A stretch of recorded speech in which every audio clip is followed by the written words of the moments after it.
Hello viewers, Assalamu alaikum. Today I'm discuss about load cell. How load cell works and how to measure the load cell using the multimeter. What is the load cell? A Wheatstone bridge is an electrical circuit used to measure an unknown electrical resistance by balancing two legs of this circuit. One leg or which include the unknown component. The primary benefit of the circuit is the ability to prove the extremely accurate measurement. This is the very important topics. So কথা না বাড়িয়ে চলুন আমরা ভিডিওটি শুরু করা যাক। চলুন আমরা মেইন ভিডিওতে চলে যাচ্ছি। হ্যালো ভিউয়ার্স, আসসালামু আলাইকুম। আমি মোহাম্মদ মিলন আছি আপনাদের সাথে। আজকে আমরা ডিসকাশন করব একটা খুবই ইম্পর্টেন্ট পয়েন্ট, যেটা হচ্ছে লোড সেল। লোড সেলটা আসলে ওয়েট মেজারমেন্টে আসলে ইউজ করা হয়। তো আমরা আজকে এটা ডিসকাশন করব যে আসলে লোড সেলটা কীভাবে কানেকশন করা হয়, কীভাবে ফাংশনিং করে, আসলে কোন ফর্মুলাতে কাজ করে, আর হচ্ছে এটার সবচেয়ে ইম্পর্টেন্ট যেহেতু লো রেজিস্ট্যান্স নিয়ে কাজ করে, যেহেতু এটা আসলে খুবই সেন্সিটিভ, এটা ফাইন্ড আউট করা প্রবলেমটা হার্ডওয়্যারের। তো ওয়্যার কানেকশনগুলো কীভাবে হবে, কোনটা ইনপুট কানেকশন এক্সাইটেশন ভোল্টেজ, কোনটা output excitation signal voltage out হবে, এটা আমরা ডিটেলস মেজার করবো। এবং এটা ট্রাবল শুট প্রবলেম হলে কীভাবে ট্রাবল শুট করবো সেই প্রবলেমটা আজকে আমরা ফাইন্ড আউট করবো। তাদের কাছে যদি কোনো একটা লোড সেল থাকে, তো আমি সর্বপ্রথম যে কাজটা করবো, যে কোনো লোড সেল আমরা মডেল নাম্বার দিয়ে একটা সার্চ দিয়ে একটা ডাটা শিটটা বের করবো। এই যে লোড সেল আছে, এই লোড সেলের ডাটা শিটটা বের করবো। এখানে উল্লেখ করা আছে যে আসলে কোনটা ইনপুট কানেকশনের রেজিস্ট্যান্স কত থাকবে এবং এক্সাইটেশন রেজিস্ট্যান্স কত থাকবে, ভোল্টেজ যে এক্সাইটেশন তার থাকবে যে দুটা, মানে যেটা ভোল্টেজ অ্যাপ্লাই করবো আর কি, অ্যাপ্লাইয়ে যে ভোল্টেজটা সেটা কত থাকবে এবং আউটপুটে কত থাকবে। তো এটা আমরা যদি মেজার করতে যাই, তো অবশ্যই আমাদেরকে তারগুলোকে আইডেন্টিফাই করতে হবে, কোন তারে ইনপুট ভোল্টেজ দেবো, কোন তারে আউটপুট ভোল্টেজ দেবো। তো আমরা ডাটা শিটে উল্লেখ করা আছে যে আমার এখানে এই কয়েলে ব্লু এবং ব্ল্যাকে, এখানে যদি আমি কয়েল মেজারমেন্ট করি আর রেজিস্ট্যান্স চেক করি, তাহলে এখানে 395 ওহমস থাকা উচিত এবং আউটপুট যে সিগন্যালটা এটার মধ্যে থাকা উচিত হচ্ছে 350 ওহমস। এখন আমরা প্রুভ করে দেখবো যে আসলে এইটা যে ইনপুট, এটাতে 395 ওহমস আছে এবং এটা আউটপুট, এটাতে 350 ওহমস আছে। যদি এটা 390 95 জায়গায় যদি 380 বা 70 হয়, বেশি ভেরিয়েশন হয়, তাহলে এটা লোড সেল মানে খারাপ হিসাবে গণ্য হবে আর কি। তো নর্মালি আমরা চেক করবো যে আসলে রেজিস্ট্যান্স ফিজিক্যাল যা ডাটা শিটে বলছে এটা ঠিক আছে কি না। আমরা মিটার দিয়ে চেক করবো। আমরা ওহমসে দিব, মিটারটাকে ওহমসে দিলাম। আমরা এখন চেক করব যে এই ব্ল্যাকের সাথে ব্লু, দেখেন 395, 94, এটা 95 হয়ে যাবে, এবার ধরা হচ্ছে না ঠিক মতো, রাইট 395,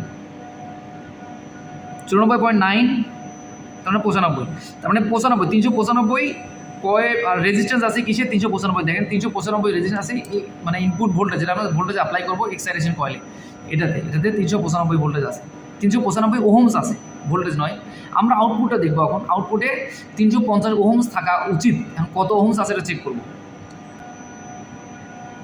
350 ওহমস, দেখেন আপনারা এক্স্যাক্টলি 350 ওহম পাওয়া যাচ্ছে মিটারে।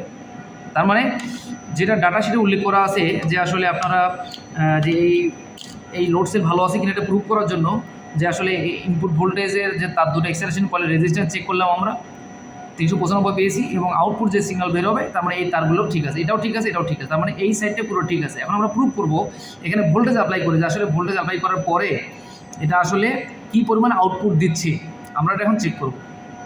আমরা এখন ইনপুট এক্সাইটেশন ভোল্টেজ এখানে কয়েল 24 ভোল্ট অ্যাপ্লাই করবো এবং আউটপুট কত পাচ্ছি সেটা চেক করবো। আমার কাছে এটা 24 ভোল্টের সোর্স আছে, পাওয়ার সাপ্লাই, আমি 24 ভোল্টের পাওয়ার সাপ্লাইটা লাগাবো।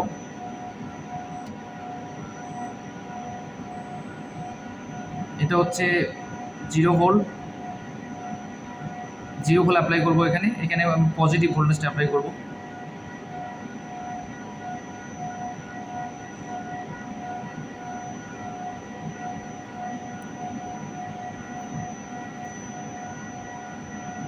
দুই জায়গায় আমি সোর্স এক্সাইটেশন ভোল্টেজ, যেটা একটা পজিটিভ একটা নেগেটিভ আমি ইউজ করলাম। দেন এখানে আমি ভোল্টেজটা আউটপুট ভোল্টেজটা মেজার করবো, যে আসলে আউটপুট ভোল্টেজ কত আছে। এটাকে মিলি ভোল্ট হিসাবে থাকবে, আউটপুটটা মিলি ভোল্ট হিসাবে থাকবে। তো আমরা এখন এখানে 24 ভোল্ট অ্যাপ্লাই করলাম, সেটা আসলে 24 ভোল্ট আছে কিনা এটা প্রুভ করবো। দেখেন আমরা এখন মিটারে ভোল্টেজে দিব ডিসি ভোল্ট,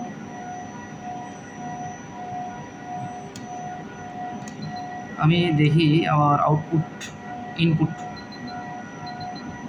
তার মানে 24 ভোল্ট আছে, 25 ভোল্ট আছে। আমার ইনপুট সাপ্লাই ভোল্টেজ 25, আউটপুট কত আছে সেটা দেখব। দেখুন 9 ভোল্ট, মানে 10 মিলি ভোল্ট।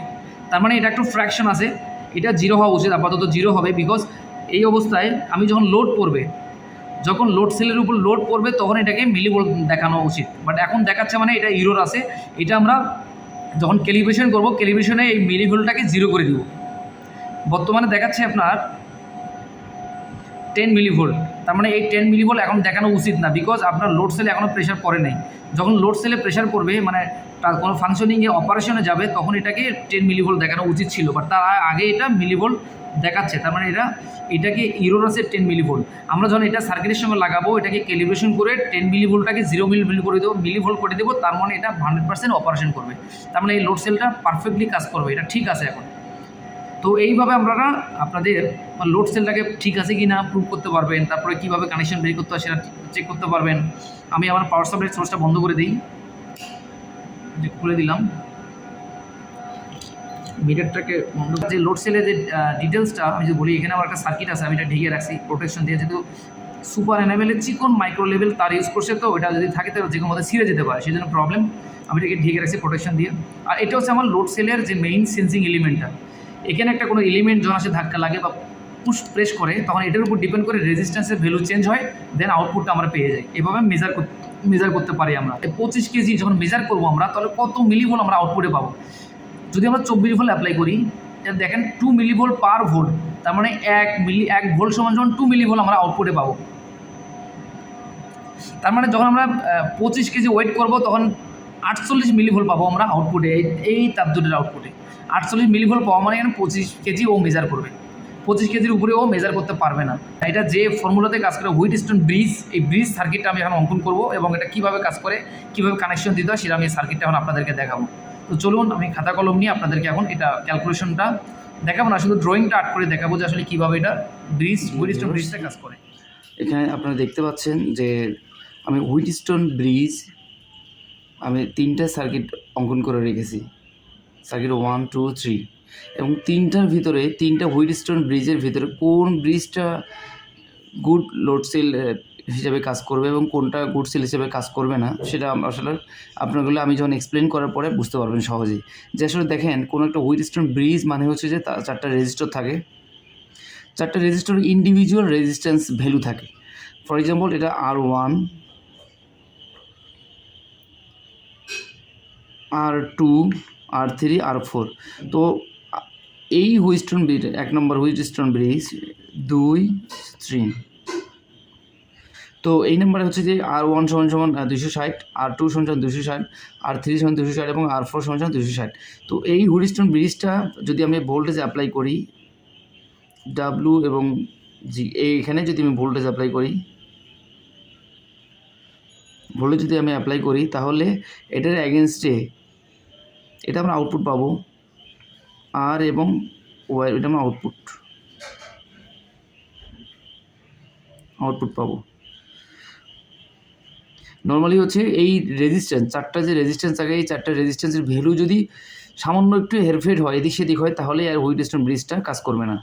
তার মানে এই ব্রিজটার 4টা রেজিস্ট্যান্সেই ভালো, মানে সিমিলার আছে, আর সঙ্গে 260, 260, 4টাই 260, তার মানে এটা গুড কন্ডিশন, এটা ওকে।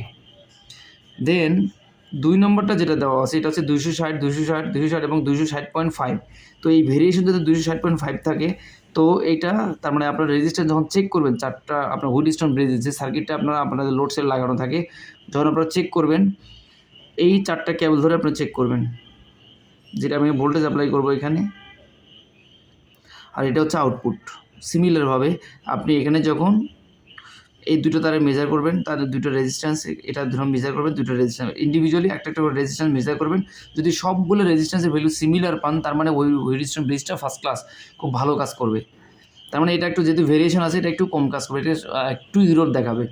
দেন এইটা হচ্ছে 260, 260, 250 এবং 265। তার মানে এই হুইটস্টোন ব্রিজটা প্রপারলি কাজ করবে না, বিকজ আপনার যদি ওয়েট যদি ধরেন হয় 5 কেজি থাকা, আপনি ওয়েট একটু উঠাই দিয়েছেন, সেক্ষেত্রে দেখাবে 10 কেজি, অথবা 10 কেজি উঠাই দিয়েছেন দেখাবে 5 কেজি, অথবা এটা কাজই করবে না। তো এটা পুরোটা একটা, তার মানে রেজিস্ট্যান্সের ভ্যালু যখন আনব্যালেন্স হয়ে যাবে তখন এই হুইটস্টোন ব্রিজটা আর কাজ করবে না। তো এটা হচ্ছে একটা গ্যালভানোমিটার, এইটার মাধ্যমে কারেন্ট ফ্লোটা মেজার করা হয়। আর কারেন্ট ফ্লোর উপর ডিপেন্ড করে, মেজার করার উপর ডিপেন্ড করেই আসলে যখন রেজিস্ট্যান্সের ভ্যালু কম বেশি হয় তখন তো ভোল্টেজ ওই অ্যাক্রসে যখন আপনি মেজার করবেন তখন কারেন্টের ভেরিয়েশন হবে। যখনই কারেন্টের ভেরিয়েশন হবে তখনই আপনার ওইটার উপর ডিপেন্ড করে আপনার লোড সেলটা কাজ করে। তো যদি আপনার লোডের ভেরিয়েশন হয়, তার মানে কারেন্টের ভেরিয়েশন হওয়ার পরেই লোডের ভেরিয়েশনটা হবে। সুতরাং যদি এই রেজিস্ট্যান্সের ভেরিয়েশনগুলো অনেক বেশি বেড়ে যায় তখন এই লোড সেলটা কাজ করবে না। তার মানে এই লোড সেলটা ভালো, এটাও নষ্ট, এটাও নষ্ট, কারণ এটার ভ্যালু 250, 265, এটার মধ্যে 260.5, তার মানে এটাও কাজ করবে না। তার মানে এটা হচ্ছে টোটাল হুইটস্টোন ব্রিজ। আপনাদের সার্কিট যদি আপনাদের ইন্ডাস্ট্রিতে যে লোড সেল থাকে তাহলে আপনারা কীভাবে মেজার করবেন, 4টা রেজিস্ট্যান্স সিমিলার আছে কিনা এটা মেজার করবেন। যদি মেজার ঠিক থাকে তাহলে অবশ্যই এটা ঠিক আছে। আর ম্যাক্সিমাম এই লোড সেলগুলো যেটা হয়, চিকন তার ইউজ করার কারণে এই তারগুলো মাঝে মাঝে ছিঁড়ে যায়। যখন ছিঁড়ে যাবে আপনি এই তারগুলো লাগাই দিলে মোটামুটি ব্রিজগুলো কাজ করার কথা। তো thank you so much for listening to me. This is very important topic for everyone. So thank you. Assalamu alaikum.